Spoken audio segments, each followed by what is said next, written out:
Welcome to Cobotalks, a monthly seminar series.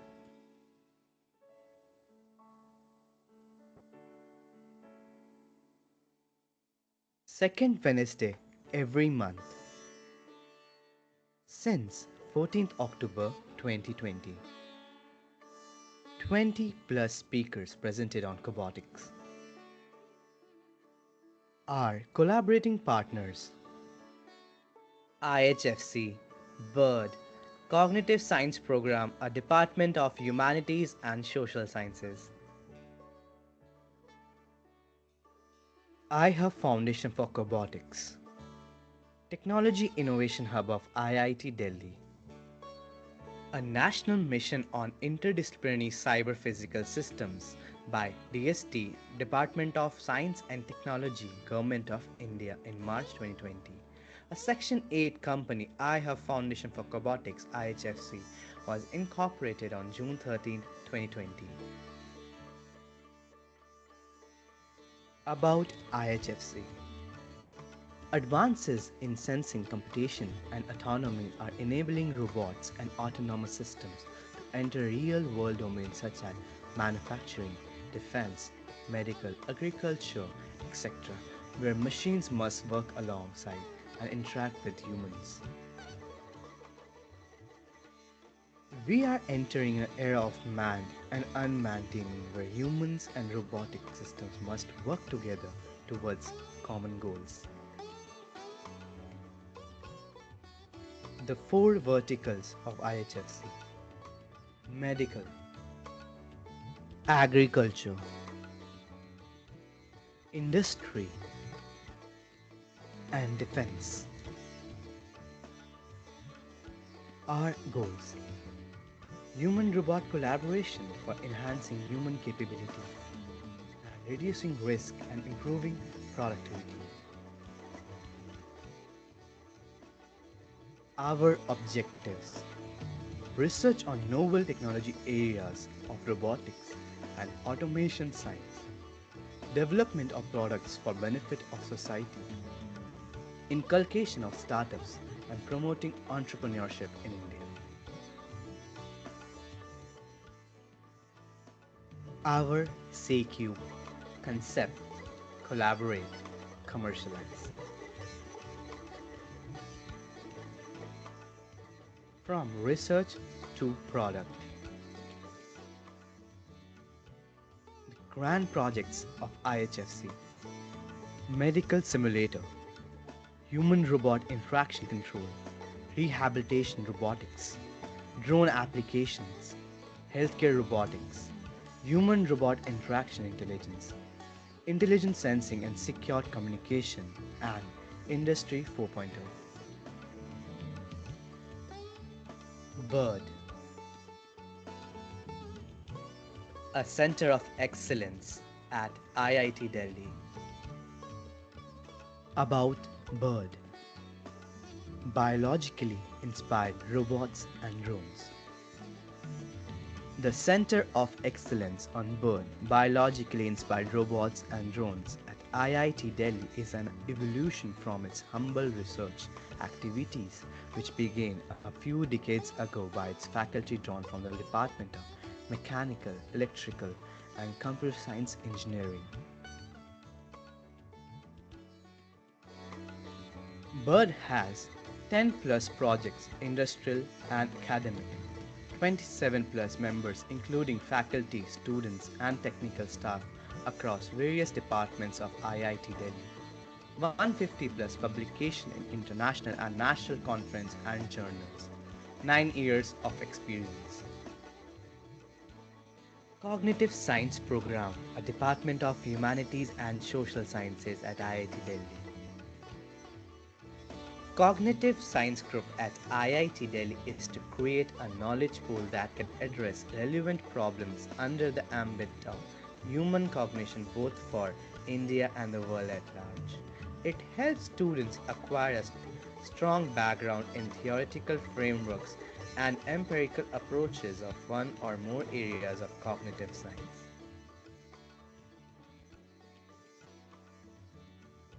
Cognitive science is an emerging new field of study that endeavors to study the mind from multiple perspectives and disciplines by combining ideas, principles, and methods from psychology, linguistics, philosophy, computer science, and neuroscience.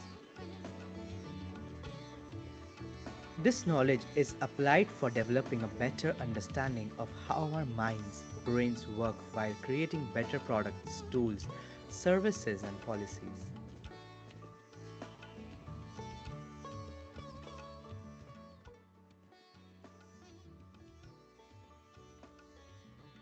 Cobotalks, leading the way in the human robot collaboration space.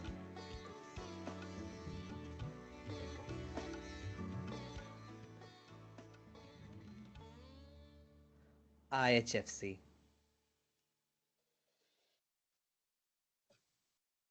Thanks. Can we have the corporate AV, please?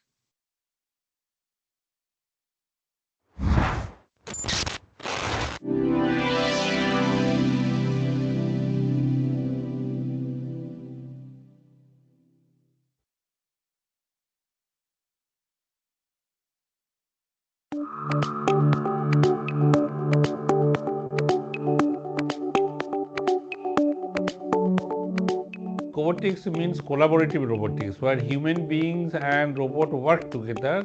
We work on technologies of the future. We look at ways in which these technologies will actually get deployed. We are trying to build an ecosystem here. When we talk about ecosystem, it starts from the kind of research capabilities that we are able to build. How is that we are able to instill the sense of commercialization in all those activities? When we talk about research, it's not only papers or publications. So we have chosen four major thrust areas, you may call it. One is called the medical robotics. The second is the defense robotics. Third is the agriculture robotics. And fourth is the industry 4.0 or industry 5.0. The mission of IHFC and the mission of IIT Delhi, there's a lot of synergy. And so we are treating IHFC as an extension of the things that we anyway want to do. The first goal of success would be creating an impact in society through some value add in terms of technologies and ideas. I would definitely want IHFC to make an impact, an impact wherein we see indigenous products being developed, wherein we see our ecosystem coming together to see that we as an entity, we as a country, we as an ecosystem are able to build products on our own. So we should have export oriented products being developed with whatever research capabilities we have. And that is what we want to do as a part of IHFC.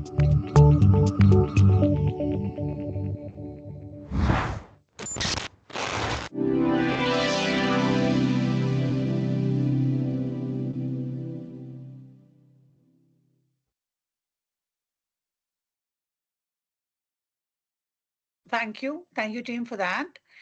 Um, we have, I think, are we expecting some more people to join in? Maybe we can give it a start. Okay, so should I can start with the speaker's intro and then we can do that. So, very warm welcome and a very good evening to all of you who have joined to this edition's 45th Cobotalks. Today is actually a very, very interesting topic, and it's being conducted by someone who is very passionate, is actually an architect turned into a disaster management professional, and which is what brought him to make a product which is absolutely relevant and very much a need of the hour in today's disaster management scenario. Uh, there's a product called Cobra, and what we are going to be talking about today is that it's a robot with a cause, and it's a snake robot which is being developed by our honorable speaker today, which is for disaster response and management. So we are always, in fact, of late in India, all over the world, we have seen many buildings and infrastructure not being able to withstand the growing threats of the natural disaster as well as the climate change that is being imposed on all of us. And uh, they, of course, some of them. are really disastrous and catastrophic, and they lead to a huge loss of not only infrastructure but also of human life. And a lot of things are lost once these big institutions collapse. So today's talk is going to be done by our disaster management expert, Ranit Chatterjee, who is here to explore how the construction industry can adapt to these challenges. And and he's invented something as innovative technology like a Cobra. And why is it called Cobra? Is because it's a snake. It's a robotic snake, which goes perfectly with our nature of Cobotalks, because the Cobotalks is all about talking about collaborative robotics working towards the good of the humankind. And this robotic snake has been developed by him, and it's an innovation by him for disaster response. And we will learn today as to how we can integrate risk reduction measures into the construction process. And it will, of course, anyone who has joined us here today will realize that it's not only fascinating as a robot, but it's also something that one would like to apply and see that a lot of industry, government, and other official bodies actually adopt and adapt in as a part of their rescue or surveillance structure in our current scenario in India and perhaps all over the world as well. So, Ranit is actually an architect, and he holds a doctoral degree in environmental management, and it's from Kyoto University in Japan. With over 12 years of experience, he has been involved in various projects spanning from, let's say, architectural planning and conservation to disaster risk reduction in countries not only across Asia, but also across the world. Let it be India, it could be in Japan, it could be in Nepal, Laos. So it's his expertise actually is international. He has also worked with many UN organizations, and he has been asked to speak at many, many panels as a panelist, as a speaker, as a mentor for many UN events, which are being held at national level and international level. And also, he's been invited as a keynote speaker in many private sectors and academia in the past. He is a visiting associate professor today at Kyoto University in Japan, and today he is a co-founder of Rika India, which is a research-based startup to undertake research to bring evidence on disaster risk reduction and climate change adaptation. He is, of course, the founding member in You Inspire Alliance for young professionals to further science and engineering and technology and innovation in APAC region. And he's also a fellow, young scientist fellow in IRDR and many such bodies. He's also an advisory member of UNDRR stakeholder engagement mechanism. So we will, please hold on to your Q&A till the end of the session while I hand over this platform to Ranit sir to take us through as to what his snake robot is all about, and what was his idea behind this fabulous innovation and invention that he has in technology. IHFC is, of course, very much involved with Ranit because he is one of our incubated startups. And IHFC is handholding him and, of course, mentoring him in not only just technology and finances, but also in connects and to help him reach out. So our mentorship goes beyond just financials, but it's also extended to technology development as well. So keeping that introduction, I will now hand it over to Ranit sir to take us through as to what his wonderful product is all about. And he has some videos. So don't leave the session because it's going to get even more and more interesting as it passes on. So handing over the mic to you, Ranit sir, and thank you so much for joining us today. We look forward to a very insightful talk with you. Thank you. Thank you for the Over kind to you, Ranit. introduction. Thank you for the kind introduction, Pia. And I hope everyone can hear me. A very good evening to all of you who are joining from India and around, and possibly people joining from other time zones. Good morning, good afternoon, or I'm not sure. So good evening is anyway covered. So as Pia said, like I'll be presenting to you Cobra. So Cobra, of course, is a snake robot, but it stands for Collapse Building Search Assistive Robot. That's the full form of Cobra. We have abbreviated it Cobra to make it more catchy, because it's easier to, if you have say that, okay, can you bring the Collapse Building Search Assistive Robot here? Very difficult, right? So just call it Cobra. Please come in. So that's the kind of point behind calling it Cobra. So, but how many of you actually have experienced an earthquake in the past? Anyone? You Or could raise your hands. You can raise your hands if you you've can use the ever experienced emojis. earthquake. Yeah, you can use the emojis.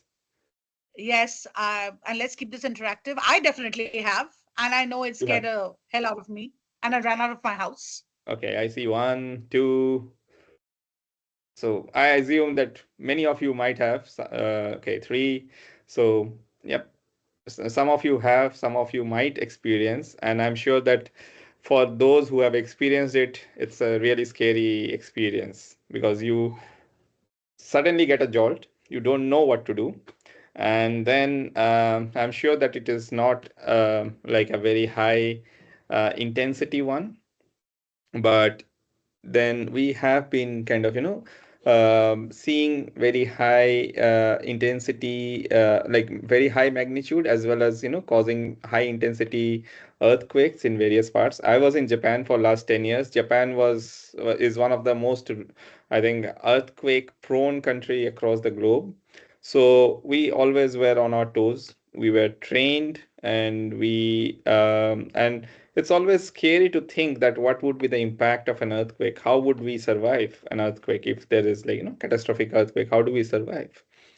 And so that is one part of this. And how many of you are scared of snakes? The name itself, when you say snake, that also instills a fear, For because the this, I think it narrative. will be all. All hands should be going I, up for I am snake. I am very much scared of snake. Yeah. And the narrative behind snake is always very negative. So in this session, possibly I'll try to bring a positive side of that narrative, like positive side of the snake, because what we are presenting today is a snake robot which possibly doesn't bite, but is for saving lives. Okay. And so I have a small presentation with me, and I don't want to make it like a very, one-sided presentation. Please feel free to stop me, let's interact, because this is not like a lecture session. So let let's make it more interactive, where I also enjoy talking to you, you also enjoy talking to me, hopefully. Okay. Uh, just allow me to share my screen. I hope you can see my screen here. So before I move on to the snake robot, so this you, as Pia have introduced, I represent three startups which I have co-founded. One of them is Rika, which actually is a research-based startup where we kind of uh, give consultancies to government agencies, UN agencies, and we have been there in the business for last 6.5 years, 7 years almost now. And we have been working beyond India, in Asia Pacific, and also in the South Americas and so on. We have another startup which works on developing course modules, which is called Rika Institute, where we develop course modules, we train people, we build capacities, and we also do research projects with academia. So we have very close tie-ups with various IITs, NITs in India, and also other research institutes in India. But also beyond that, we have been working with various universities in Asia Pacific region and so on. And the recent one, which we are incubated with iHub, is DTech. DTech, you can can abbreviate D for disaster, for deep tech, for disruptive tech, whatever you want to feel like. But we wanted to keep it like for mainly for disaster tech. And this is a fairly new startup. Uh, but what we wanted to focus on is how do you target various disruptive technologies which can be useful for solving disaster challenges. And this is just not something which comes out of the blue. This is from my own experience. I have actually traversed various grounds, various disciplines, you would say. I am an architect. I have been working with the government, with UN agencies, with the private sector. And then I have also been part of the tech world for a short while. I was with TCS as part of their co-innovation network in Japan. So there we were trying to look into, how do you bring various solutions which are already available in the market, how you don't reinvent the wheel, but try to connect people who have solutions. And when I was looking into some 2,500 odd startups which were there on the TCS list, I found that hardly there is anyone who focuses on disaster management solutions, because possibly it's not something which brings in business. But then for us, when we have committed to the field, possibly this is where we want to put our all efforts into. So, and then what happened was this Turkey earthquake in 2020. It was in 23, early 23, I guess.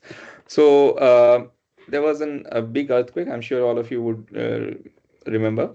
And it was quite devastating.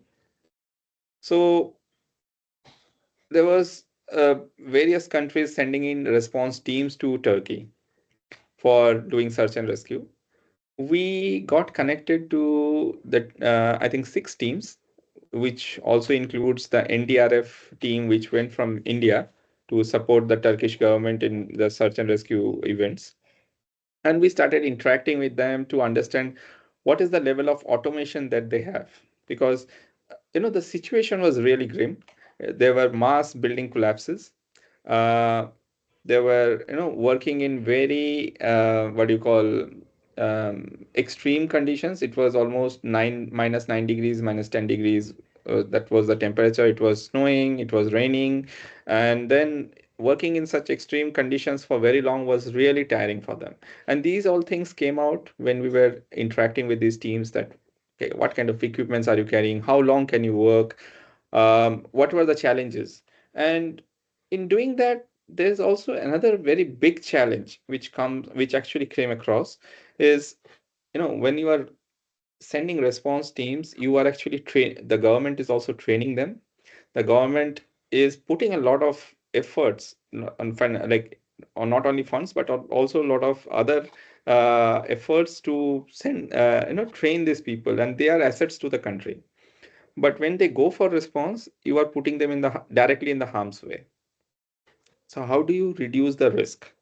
So that was another challenge.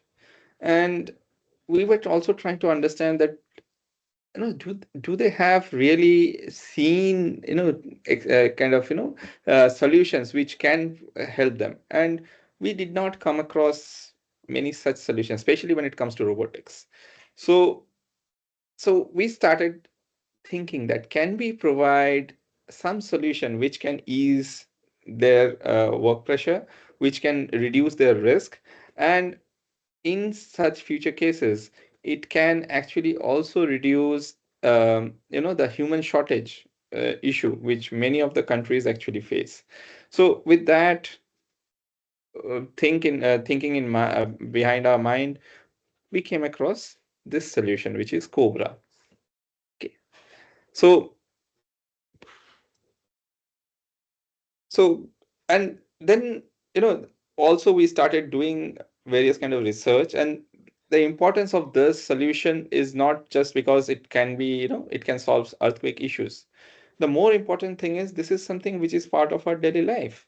I'm sure you would recognize that the moment we have, the monsoon onset in India, there would be many building collapse news across India. Leave aside other countries like Nepal, Bangladesh, and other South Asian countries. And this is just not because the building stock that we are having in India or these places are bad, but this is it's a process. It's part of the process where we are rapidly urbanizing, the regulations are not, or the monitoring system is not developed to actually look into the building quality. And I'm sure if anyone is from the architecture background, your civil engineering background here, would also recognize that not many of the buildings, or I would say maybe 98 to 99% of the buildings in India are actually not designed by an architect. Neither are they being, consulted, made in consultation with a civil engineer. So it's hardly those 1 or 2% of the buildings that we have in the country are actually designed and built as per the regulations. Rest what we have are buildings which are generally, made by the architects are the masons, civil engineers are the masons. So they have learned in prior whatever they have learned and they do it. So building collapses are a regular issue in all the developing countries. And around the world, there are around 2000 earthquakes every year. And these 2000 earthquakes are ranging right from magnitude 5.5 and above. Yeah, 5.5 and above. So with 5.5, I'll just give you an example what could be the impact. In 2001, Gujarat had a earthquake which was 6.2 magnitude earthquake, and that caused around 9,000 to 10,000 deaths. And many of those deaths actually happened in school because it was 26th January morning around 8:30. A lot of school kids had gone to school, and many of the schools were not safe. They collapsed, and we lost a lot of children who had in that incident. So, in short, we have a lot of casualties and injuries which these buildings have been building collapse has led to in India, but across other South Asian countries. And this is not something which is decreasing, but it's increasing. And what is of importance? I was working with government of Maharashtra for 4 years, and I was posted in various cities in Maharashtra. So one of the biggest challenge here when it comes to response is, I'm sure all of you might be now very much aware about NDRF, National Disaster Response Force, or you have heard of State Disaster Response Force, but they come much later. The first response is always your immediate neighbor. Then the first line agency which reaches ground is either the police or the fire brigade. And if you look into the fire brigade, there are assessment reports available for India. It has highlighted that there is 85% human resource shortage in fire brigade. There are like huge equipment shortage in fire brigade services across India. So if that is the case in normal situation, what will happen if there is a mass casualty incident? Because in such kind of incidences, any disaster incidents, we consider the first 1 hour as the golden hour, where you have the highest possibility of saving lives. So targeting that, what we need to do is the search and rescue operations needs to be very precise. You need to, the NDRF team or whoever goes in, like the response team, even the fire brigade team or the city government team, when they go in, they should know how, know the precise locations of the victims, so that would reduce this extraction time. So, and currently that is a very labor extensive work. So that's one of the, these are one of the few gap areas that we found out from our interaction with various response agencies. Then also in mass casualty incidences like what happened in Nepal, what happened in Turkey, we generally see labor shortage in the initial phases. So there would be reinforcement coming in from various countries, but that takes around 2 to 3 days. And the chances of survival for within this 2 to 3 days is very minimal. So, and so how do tackle that kind of an issue? Also, I'm not saying that there are not solutions, but there are solutions which are really costly, which is not possibly affordable for smaller cities, for for mass buying. So there would be like one can have one and then show that okay, we have bought one robot which is available, but we don't have any such kind of solutions available in the market in India or possibly in Asia. So there are very few that I have come across, or I would say I have not come across many in Asia. In fact, most of them are out of Asia. Then how do you also like I was presenting recently in Indian Mobile Congress and also for this International Telecom Organization Unions AI for Good session. And I happened to be have another co-presenter from NASA. She was presenting on their Mars rover, and they also have a snake robot which NASA had designed. I'm sure all of you might know about that snake robot, and you have heard because it created quite a ripple in the at least in the tech world. But while talking to her and looking at her presentation, what I realized is the conditions on Earth is much more difficult, especially when it comes to disaster, than what NASA is trying to solve in Mars. Because they are designing a snake robot which can move on the ground on a fairly plain ground. What we are designing is a robot which can tackle dynamic ground conditions where you have rubbles, where you have water, where you have fire, where you have chemical spill, and then the robot has to go in and do it work, complete its task. Also, and this is not the first robot which has been tested, but the earlier ones, like the one which has been designed by Carnegie Mellon, is quite bulkier. Like you need two people to carry it into this. And when it comes to mass deployment, such bulkier robots are difficult to carry on field, difficult to manage, and and also the models which were there earlier are lacking flexibility in its navigation, especially when you are looking into building collapses. You have very small holes and crevices through which it has to pass. So there were these kind of challenges or problem statements which came up during our research into whatever solutions were available and what kind of ground level issues are there. So with that, what we try to do is come up with this solution, Cobra, which is an advanced search and rescue robot. It's not doing rescue work. It's specifically a search robot, which can navigate through debris and locate victims, send in that information, precise information back to the handlers so that they can do very targeted rescue operations. It has advanced mobility where we are using AI to kind of figure out and also help in its motion. It has three-dimensional flexibility. We are using C-shaped, U-shaped, and straight line slithering capabilities to navigate. And it is also having it's using hyper redundant robotics for and like mimicking a snake.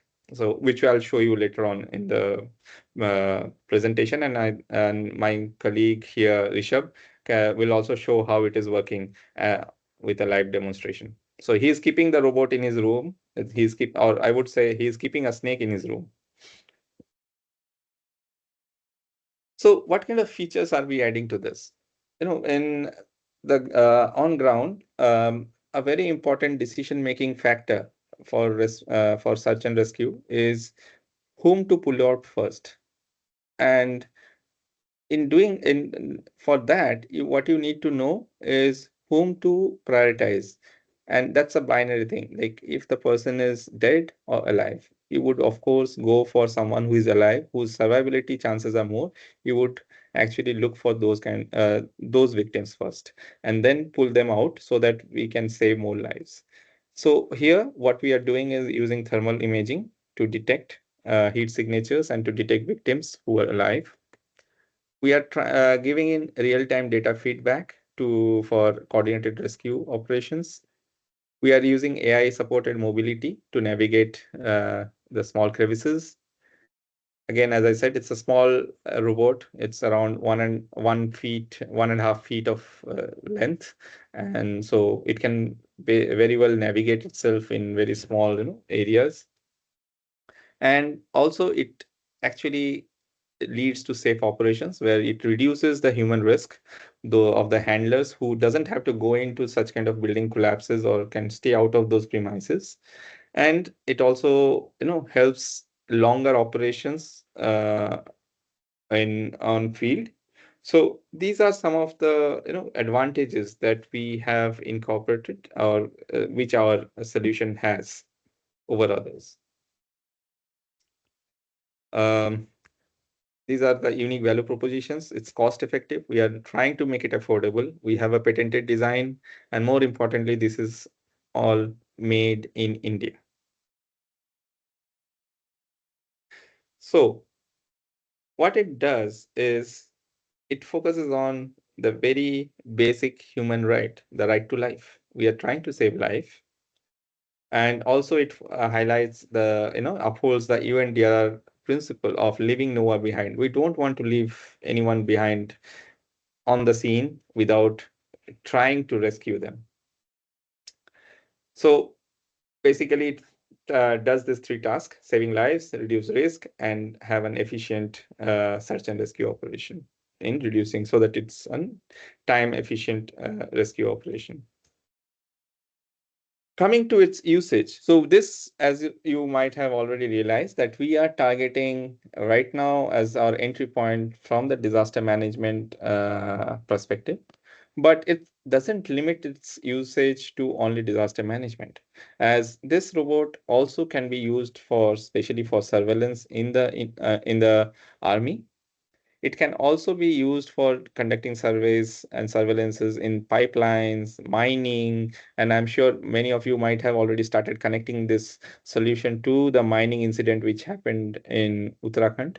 So this could also be, useful in going into such situations and um, giving feedback to people outside, that how are the situations there, what are the possible, what are the conditions of the people who are trapped inside. And later on, possibly it can also be evolved into a two-way communication system. This robot also can be used for conducting building surveys, check the building qualities, because you are using camera vision, so you can build on to it. And more importantly, it can also be used by research institutions to further their researches. So it has, multiple usage, and possibly I am limiting it to what came to our mind. But I'm sure if you are there and if you think there are other usages, please feel free to share it with us. And the possible clients who would be benefiting from this solution is, of course, the response agencies like NDRF, SDRF, fire brigade, city officials, so on, oil and gas sector, water resources department, water department, construction industry, mining, academia, and so on. So I see a hand raised. Yeah, that's mine, Ranit. Okay. I actually wanted to just ask you, uh, this what are the kind of technologies, there are different kind of technologies that have you used in case of your camera and your sensor and your, what kind of technology have you applied over here? Okay. So what we are trying, we are trying various kind of versions of this robot. Currently, we are testing for the camera, we are testing thermal imaging, where it can detect heat signatures of people. And through that, what will happen is, if someone is alive and someone is already, expired, the heat signatures would be different. So the robot can have a trained model through which it can detect people who are alive, and then the response team can prioritize whom to bring out first. So that is one solution that we like, one technology that we are using here. There is also, we are trying to experiment with, in future we'll be experimenting also with radar and sonar as two other uh, possible technologies for detecting life forms. We are also trying to experiment with another, like just simple camera vision, but where we can see the movement, or at least the heart movement, or if there is any movement, and see that if those could also be secondary validation for for detecting whether someone is alive or dead within in that site. So that's one. For the movement, we are using AI supported auto,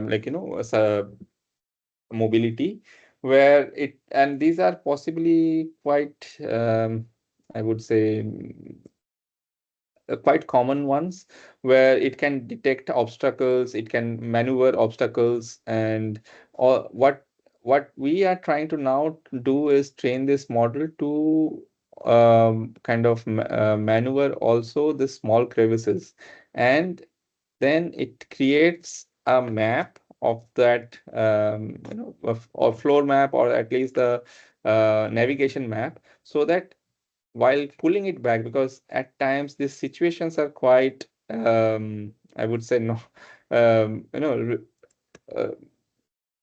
how do you say, like it's not very regular kind of a situation where there might be those reinforcement bars jutting out. So it's very important that this robot can also be extracted. So what we are trying to now work on is how like if it can map its path, and then it can use the same path for retracting it back to the handler.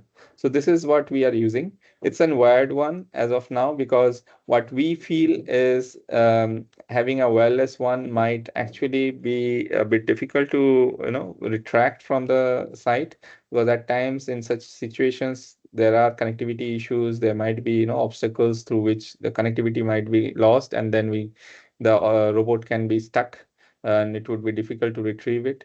So we are using a wired robot as of now. I hope I answered few of your questions. Yeah, is it an all-terrain robot? Is it an all-terrain robot?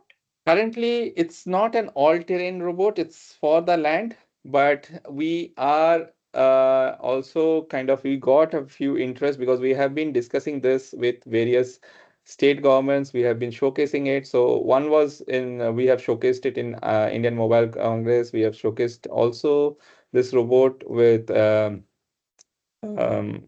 National Institute of Disaster Management, where we also had good interaction with NDRF team, who generally works on the rescue, and they were very happy that we don't have to carry like bulkier things. This can fit into a small backpack, and we can carry it wherever we want. So it's like something which can be fitting into a school bag, and it's easy to operate, because we showed them that how easy it is to operate from your even mobile phone. So yeah, so it's not still an all-terrain one, but we are in a process to develop also an amphibious one, or the amphibious version of this.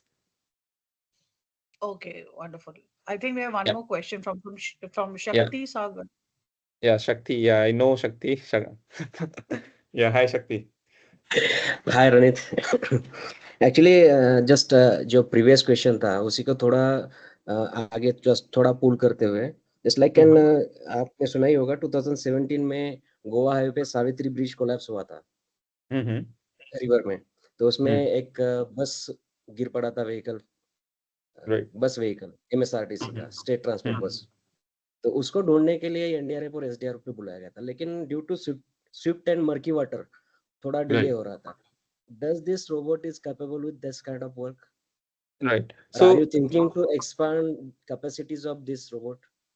right. So this current version is not okay, but we already have been approached by a few state governments actually to develop a solution to address that.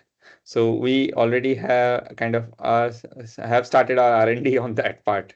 So we are in the process, but to answer your question, this robot doesn't actually solve that issue, because for water, for making it amphibious, it would need a different kind of a design element, which this one doesn't have. And the importance Okay. here is to also understand that we don't want one robot to make all kind of maneuverabilities, because this is not, we are not designing an Iron Man. That's obvious, but you have just mentioned your client as water resource department, so that's why I asked. Yeah, That's so that is our just for a future. curiosity. Yes, that, but water resource department, why I said is you can actually stop water and also do up surveillance of the pipelines Okay, okay, okay. Yeah. for faults and all. Yeah. So let me show you how this robot works. I think that would be more interesting for you to get a feel of this. So this is a Cobra for you. You can see that it mimics, it's jacketed. This was taken when it was not patented, so we had put on jacket. Currently, so this is the side winding motion that it is taking. Um, and I'll possibly Rishabh will also show you how it does the rectilinear movement.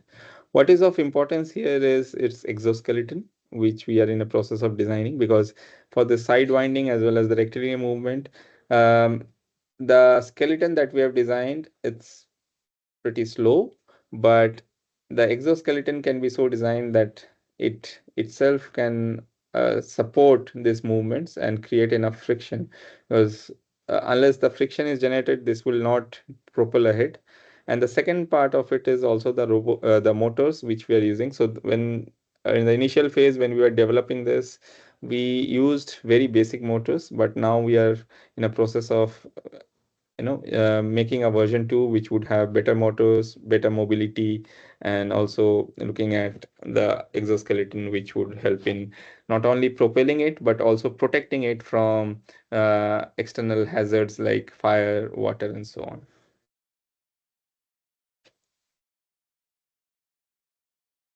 So this is another video which shows, I think there is a sound, but I'm not sure if you will be hearing it.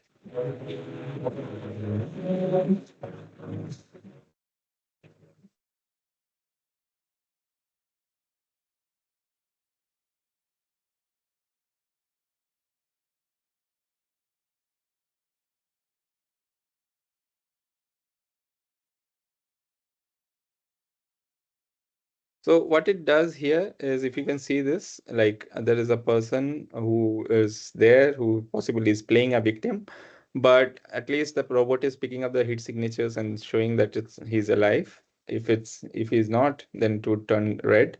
So it's a very crude way of doing, or this is a basic on-site first level of triaging to segregate people who are expired from people who are alive, and that would reduce the response time by at least 50 to 60%, because you would have very precise targeted response. And people who have been working in disaster management, search and rescue response, like Shakti Sagar and all, who have worked on field would appreciate this. I'm sure they would appreciate this, because this is always a challenge on field, that whom to pull out first. So the strength here is it's backed by research. It has a market potential, and looking at the market potential of search and rescue robots, it shows that in next 10 years the market potential increases by tenfold, and it's a very niche area, so not many people are into it. And but more important is, it is not that you need an understanding of one discipline, but you would actually need multidisciplinary understanding with subject matter expert, with people who have worked on ground, because there are minute tweaking which is needed to make it useful, or else it will just be a technology. With that, I stop here, and I'll be happy to get your feedback, responses, questions.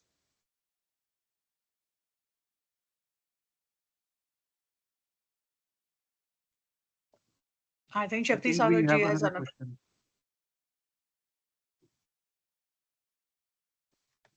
Yes, hi. Shall I, Ranit, if time allows me, shall I ask? Sure. Yeah, actually, first of all, it's a great equipment. जब भी हम देखते हैं कि किसको prioritise करना है during rescue, तो ये बहुत बड़ा इश्यू होता है, या फिर ये कह दो कि डिलेमा होता है कि किसे हम पुल आउट करें पहले, या फिर किसको पुल करने के लिए रेस्क्यू टीम को इंस्ट्रक्ट करें, ये तो इससे सॉल्व हो जाएगा। बट दूसरा ये है कि जस्ट यू सेड कि एक एक रोबोट सारा काम नहीं कर सकता, लेकिन फिर भी जस्ट एन क्यूरियोसिटी कि मुझे तो पता चल गया कि ए विक्टिम जिंदा है और उसको ऑक्सीजन की जरूरत है, अगर दिया तो बच जाएगा। तो does this robot have the capability to pull the oxygen pipe till that victim? It's just on curiosity. No, it doesn't. Not Let asking me the be honest with you. capacities of that that equipment. No doubt that's a great equipment, but just for curiosity. So no, it doesn't have. And if it needs, because if I'm just telling you what you're in relation to the question that you asked, for knowing that a victim would require oxygen, you would actually also need at least some communication with the victim, or some at least on-site basic diagnosis to be there to send the Correct. oxygen, right? Which is Yeah, I not agree. possible in the very early phases of search and rescue. Okay, So okay.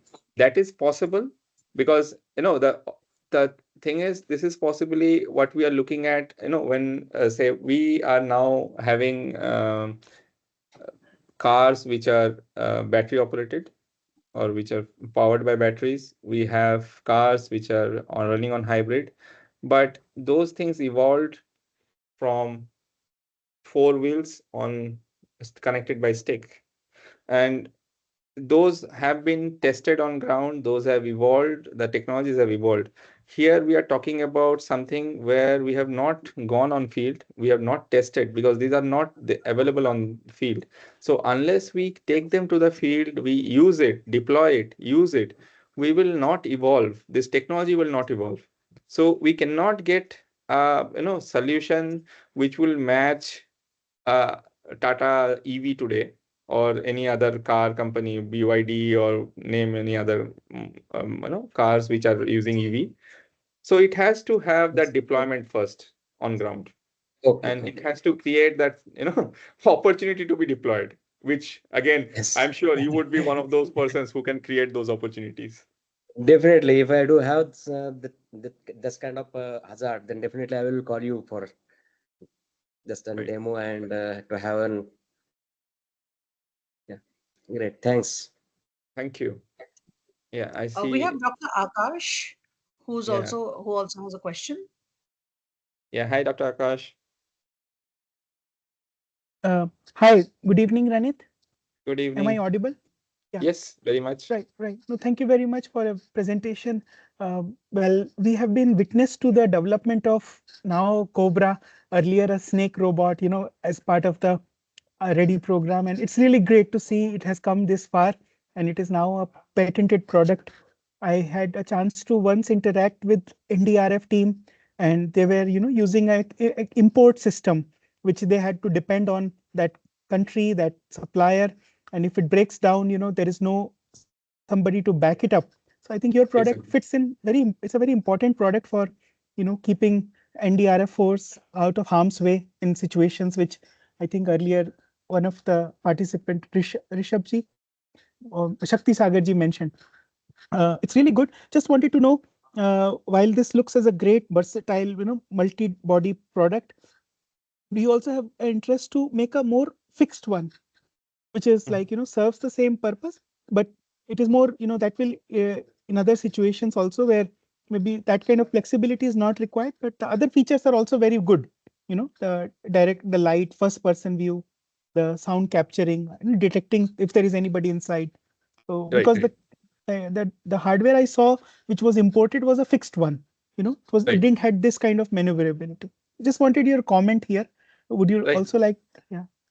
Right. Thank you so much, Dr. Akash. I think that's very important, and this is exactly what we are also trying to, do as part of our marketing and business development part. Like what we have currently is something to market this, because this is a totally new product, right? So unless someone sees this kind of things on ground and working in real time, it's very difficult for them to perceive. So we are using this prototype to say that this has, these are the things which you can see on ground. There are possibilities, and also what we are saying from our side is also we can customize, because here the customization is also very important. And also this customization would also talk about its pricing part, because depending on the interest and also on what kind of usage you want to put it, the customization also would vary. So that way, I think what you are asking, yes, but this is something to start with. Like, we are now trying to populate, create awareness among the people who you would be using this product. So this is possibly the first step to do that. So, no, thank you. I duly acknowledge the good work has gone by. And I just take this opportunity, if you say, okay, I can put the link of Ready program where this platform was developed as an initial level. So, all the participants who are interested in developing such kind of technology or product, they can actually apply for the Ready program, which is accepting applications for the January cohort. Thanks. Thank you. And I see Shah sir also has raised his hand. Sure. Thank Go you, ahead. Ranit. Thank you, sir. Thank you. Very nice presentation.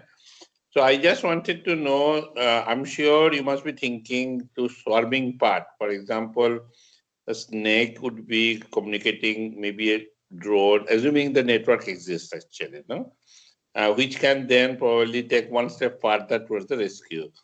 So have you moved to that direction yet, or I mean, how far is that thinking?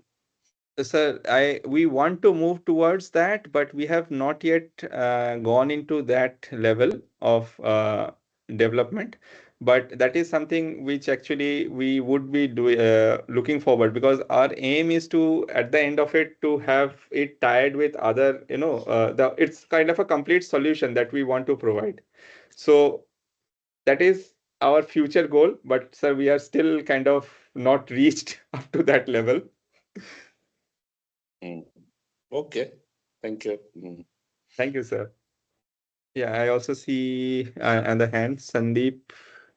Yes, sir. So I am Sandeep Kumar, sir, and I just for the curiosity, I want to know what is the speed of this robot on flat ground that you have shown in the video, and what is the length of this robot? The length is 1.5 feet, 1.5 feet. Okay, so And it's, how and you fast can, it can move like on normal ground? I think for that we can actually check it on. So right now, see, the what we have developed is a skeleton. Okay, so we are yet to develop the exoskeleton, which would actually define its speed. But in the real condition, you can also see, maybe Rishabh, can you show the real robot? Because I think that would be of interest to many people who are joining here. Okay, let me just pull out the camera. Because then you can see how it works on ground. Can you see it? Yes, we can see it. So in the video, you show the side welding motion. So now I'm showing you the rectilinear motion, which is like this one. You can see it is moving but slowly, because this is just prototype right now we have developed. So as you can see, there is a camera over there in the head of the snake robot. So this is side welding motion. Now, next I will show you the rectilinear motion. Just a second. Let me see.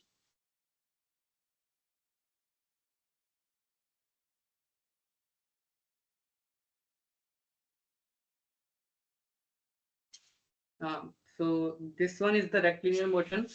Because of lack of friction, the rectilinear motion is not working right now, but I'm working on it. And I'll also show you the camera view of this robot. Just give me a second. Let me connect it to the camera.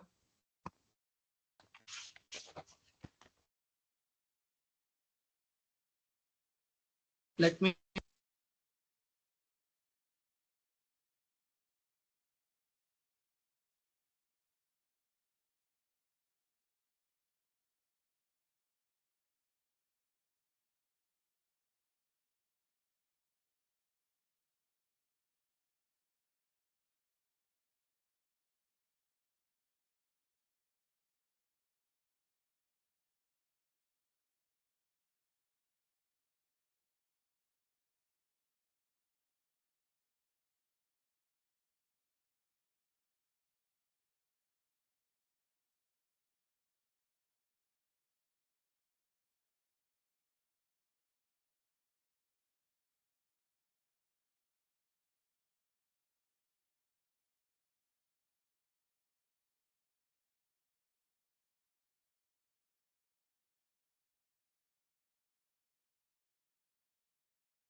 I hope you got a glimpse of how it works in real time.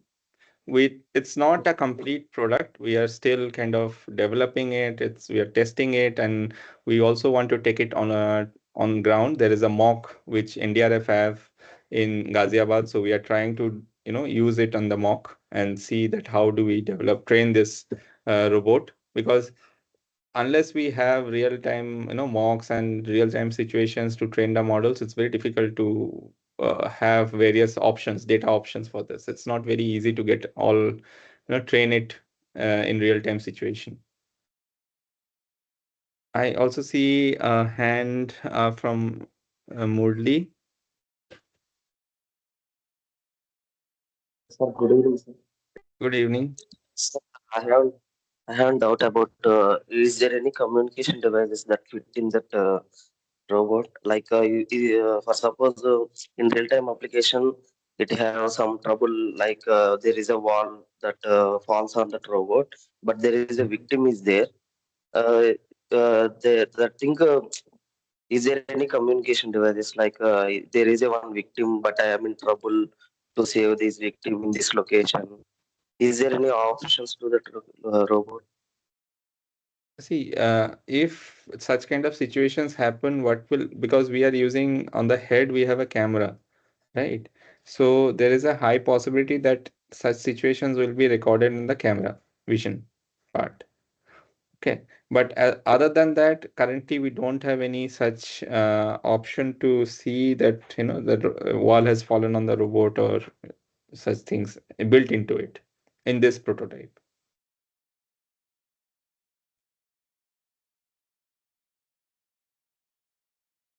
I think we have one more query from Murli.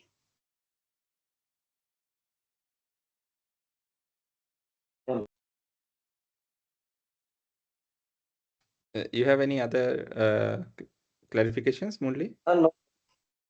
Okay. Clear, sir. All clear. Thank you. And I think there was also some comment in the chat. There is a paradigm shift in disaster management from response to relief-centric approach and preparedness and mitigation. It would be highly appreciated if higher-ups and people at the helm of affairs stress on pre-disaster initiatives instead of post.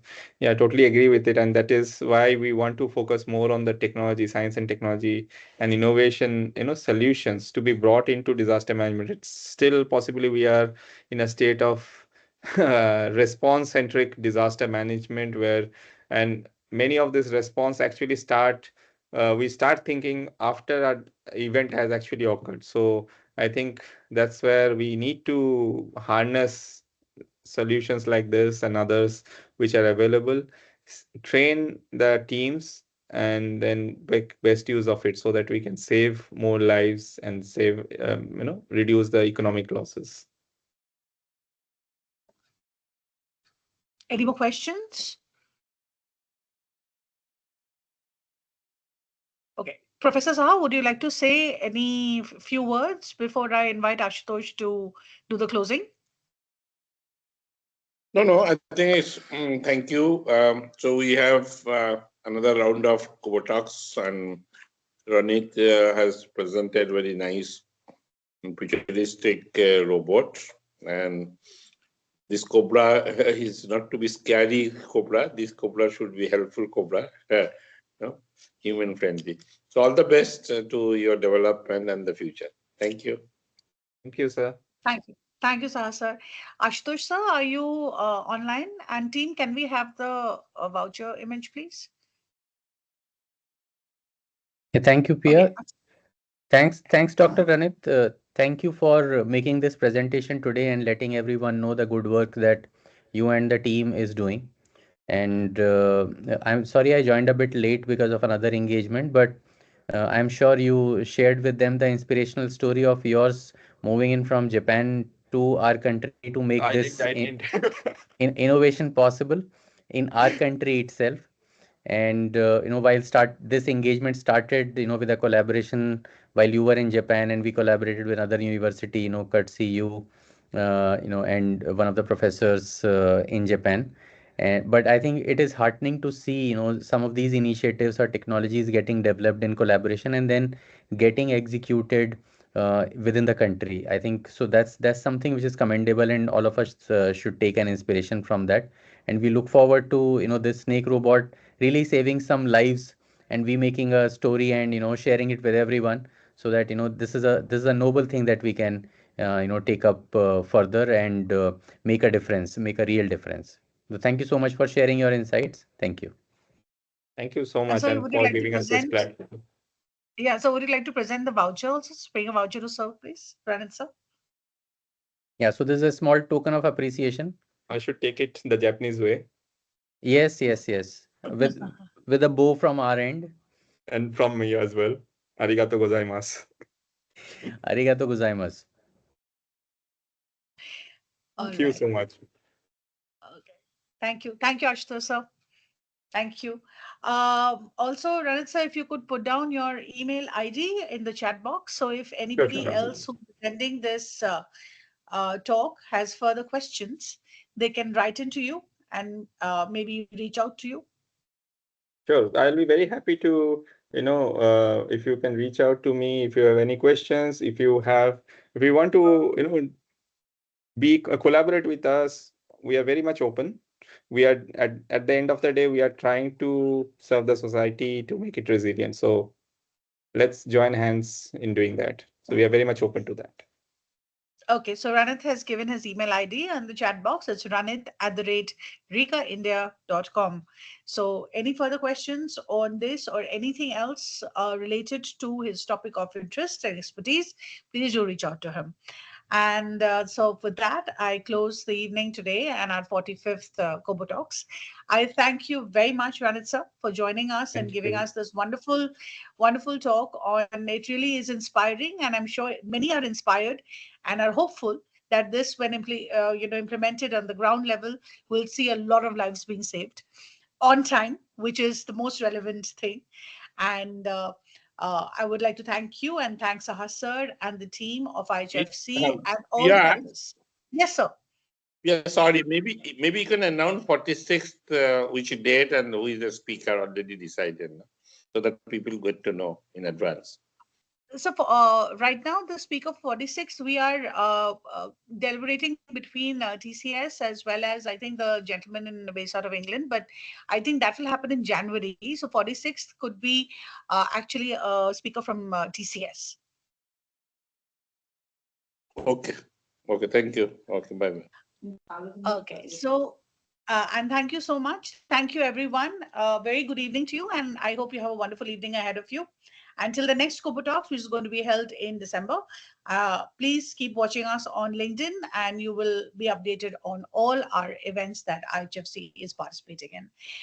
Thank you very much. A very good night, and wishing you all the very best. Thank you. Thank you so much. Thank you. Bye-bye. Thank you. Bye-bye. Bye-bye. Bye-bye.